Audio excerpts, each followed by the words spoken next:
ಜಿ5 ಇರುವಾಗ ನೀವು ನಿಮ್ಮ ನೆಚ್ಚಿನ ಶೋಗಳನ್ನ ಎಂದಿಗೂ ಮಿಸ್ ಮಾಡಿಕೊಳ್ಳುವುದಿಲ್ಲ. ಅದು ಸಂಪೂರ್ಣ ಉಚಿತವಾಗಿ. ಪಾಪ ಆರ್ತಿಯವರು ನಾನು ಮಾವಿನಕಾಯಿ ತೊಗೊಂಬರ್ತೀನಿ ಅಂತ ವೆಯ್ಟ್ ಮಾಡಿ ಮಾಡಿ ಹಾಗೆ ಮಲ್ಕ್ಬಿಟ್ಟಿದ್ದಾರೆ. ಈ ಟೈಮಲ್ಲಿ ಅವ್ರಿಗೆ ತೊಂದರೆ ಕೊಟ್ಬಿಟ್ಟೆ. ಸ್ವಲ್ಪ ಬೇಗ ತೊಗೊಬಂದಿದ್ದರೆ ಹೊಟ್ಟೆ ತುಂಬ ತಿಂದು ಕಣ್ಣು ತುಂಬ ನಿದ್ದೆ ಮಾಡಿರೋರು. ಹಾಂ, ಈಗ ಮಾವಿನಕಾಯಿ ಕೊಟ್ಟರೆ ಚೆನ್ನಾಗಿರಲ್ಲ. ಆರ್ತಿಯವ್ರಿಗೆ ಆಟ ಆಡಿಸ್ಬಿಟ್ಟು ಕೊಡಬೇಕು. ವಿಕ್ಕಿ ಅವರ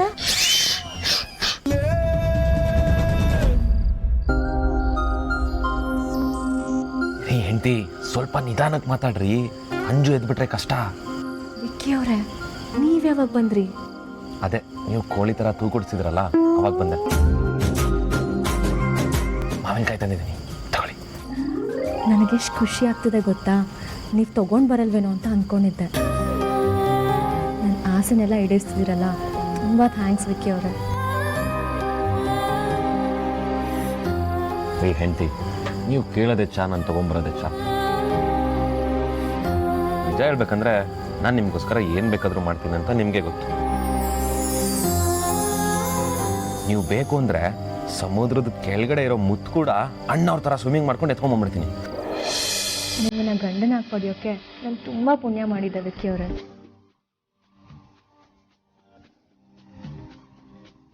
ಸರಿ ಸರಿ, ಮಾವಿನಕಾಯಿ ತಂದೀನಿ, ತಿನ್ನಿ.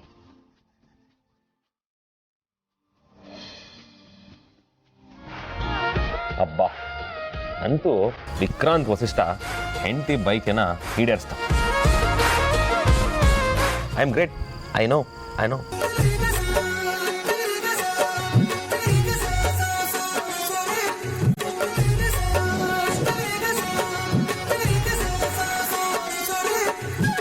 ಅಂದಾಗೆ ಹೆಂಡತಿ, ನಿಮ್ಗೆ ಇನ್ನೂ ಏನೇನು ಬೇಕಿದ್ರು ಕೇಳಿ ಆಯ್ತಾ?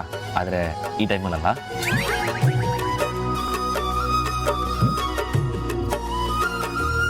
ಆದರೂ ವಿಕ್ಕಿ ಅವರೇ, ನಾನು ನಿಮಗೆ ತುಂಬ ತೊಂದರೆ ಕೊಟ್ಬಿಟ್ಟೆ ಅಂತ ಅನಿಸುತ್ತೆ. ನೀವು ಏನೇ ಹೇಳಿ, ಮಾವಿನಕಾಯಿ ಅಂತೂ ಸಖತ್ತಾಗಿದೆ. ಅಂದರೂ ಈ ಟೈಮಲ್ಲಿ ರೆಸ್ಟ್ ತೊಗೊಂಡಿದ್ದು ಸಾರ್ಥಕ ಆಯಿತು. ಎಷ್ಟು ಖುಷಿ ಖುಷಿಯಿಂದ ತಿಂತಿದ್ದೀರಾ ನೋಡಿ. ಹೆಂಡತಿ, ನಿಮ್ಮ ಮನೆ ಮೇನ್ ಡೋರ್ ಓಪನ್ ಆಗಿದೆ.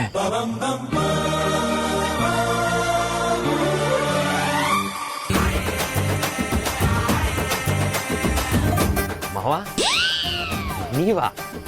ಹೆಂಡತಿಯವರೇ, ಮಾವ.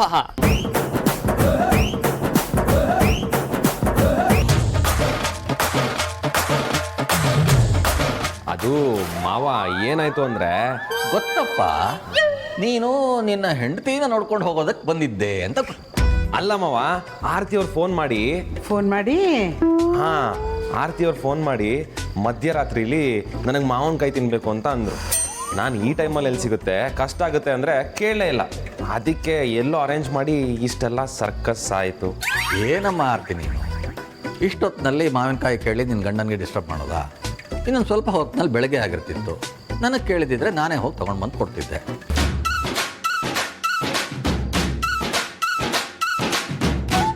ಅಪ್ಪ, ಅದು ಏನು ನೀವು ಸ್ವಲ್ಪನೂ ಸೂಕ್ಷ್ಮನೇ ಅರ್ಥ ಮಾಡ್ಕೊಳ್ಳಲ್ಲ. ಅರ್ಥ ಮಾಡ್ಕೊಂಡಿರೋದಕ್ಕೆ ಅಲ್ವಾ ಇಷ್ಟೊತ್ತಿನಲ್ಲಿ ಯಾಕೆ ತರೋದಕ್ಕೆ ಹೇಳಿದೆ ಅಂತ ಕೇಳ್ತಾ ಇರೋದು. ಹಾಗಲ್ಲ ರೀ, ನಮ್ಮ ಮಗಳು ಬಸ್ರಿ ಅಂದಮೇಲೆ ಬೈಕೆ ಇದ್ದೇ ಇರುತ್ತೆ. ಯಾವ್ಯಾವುದೋ ಸಮಯದಲ್ಲಿ ಮಾವಿನಕಾಯಿ, ಹುಣಸೆಕಾಯಿ ತಿನ್ನಬೇಕು ಅಂತ ಅನಿಸುತ್ತೆ. ಆಗ ತಿಂದ್ರೇ ಅದು ಒಂದು ಮಜಾನಪ್ಪ. ಅದನ್ನು ಬಿಟ್ಟು ಬೆಳಕಾಗೋವರೆಗೂ ಕಾದು ನೀವು ತಂದು ಕೊಟ್ಟು ಅದು ತಿಂದರೆ ಅದನ್ನು ಯಾರು ಬೈಕೆ ಅನ್ನಲ್ಲ. ಸುಮ್ಮನಿರ್ರಿ ನೀವು. ಹೌದು ಅಪ್ಪ, ಮಧ್ಯರಾತ್ರಿಲಿ ಆಸೆ ಆಗೋಯ್ತು. ಅದಕ್ಕೆ ನಾನು ತೊಗೊಂಬನ್ನಿ ಅಂತ ಫೋನ್ ಮಾಡಿದೆ.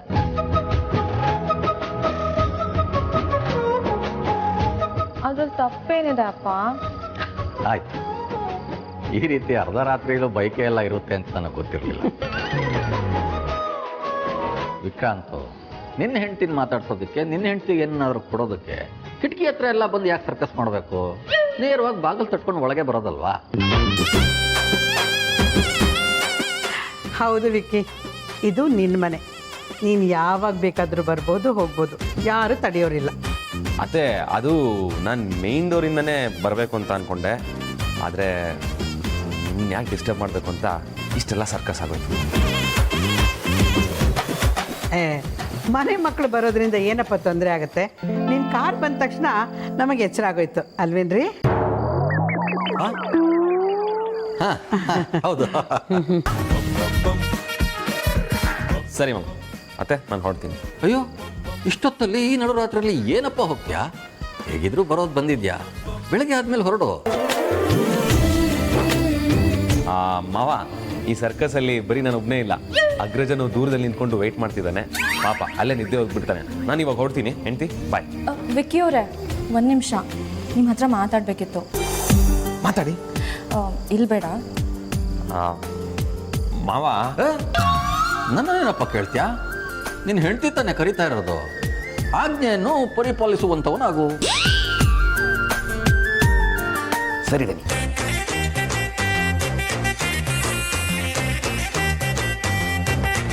ರೀ, ನೀವ್ಯಾವತ್ತು ಪರಿಪಾಲಿಸಿದ್ರಿ ಆಜ್ಞೆನ? ಅಯ್ಯೋ, ಸಾವಿರಾರು ವರ್ಷಗಳಿಂದ ಎಲ್ಲ ಪತಿ ದೇವರುಗಳು ಪಾಲಿಸ್ಕೊಂಡು ಬಂದಿರೋದೇ ಅದನ್ನ. ಎಲ್ಲರೂ ಪತ್ನಿ ವಾಕ್ಯ ಪರಿಪಾಲಕರೇ.